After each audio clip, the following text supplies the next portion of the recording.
திருச்சியில் தௌஹீத் ஜமாத் அமைப்பின் சார்பில் நடத்தப்படும் ஷிர்க் ஒழிப்பு மாநாட்டிற்கு தடை விதிக்க கோரி இந்து மக்கள் கட்சி சார்பில் மாநகர காவல்துறை கண்காணிப்பாளரிடம் புகார் மனு அளிக்கப்பட்டுள்ளது. தௌஹீத் ஜமாத் அமைப்பின் சார்பில் நடத்தப்படும் இந்த ஷிர்க் ஒழிப்பு மாநாட்டிற்கு ஆதரவாக மாநிலம் முழுவதும் பல்வேறு இடங்களில் பதாகைகள் வைக்கப்பட்டுள்ளன. இதில் இந்தியாவின் பெரும்பான்மை மக்களின் மன உணர்வுகளை கொச்சைப்படுத்தும் வகையில் வாசகங்கள் மற்றும் படங்கள் இடம்பெற்றுள்ளதாக இந்து மக்கள் கட்சி தலைவர் அர்ஜுன் சம்பத் குற்றம் சாட்டியுள்ளார். மேலும் நீதிமன்றம் அறிவுறுத்திய பிறகும் திருச்சி மாநகராட்சி காவல்துறை கண்காணிப்பாளர் ஷிர்க் ஒழிப்பு மாநாட்டிற்கு அனுமதி வழங்கியது தவறு என்றும் அர்ஜுன் சம்பத் புகார் தெரிவித்துள்ளார். எனவே இந்த மாநாட்டிற்கு வழங்கப்பட்டுள்ள அனுமதியை ரத்து செய்ய வேண்டும் எனவும் புகார் மனுவில் அவர் வலியுறுத்தியுள்ளார்.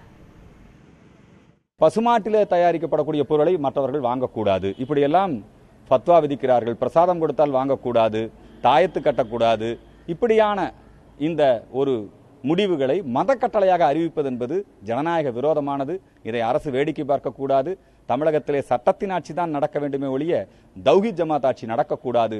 மாண்புமிகு முதல்வர் இதிலே தலையிட வேண்டும்.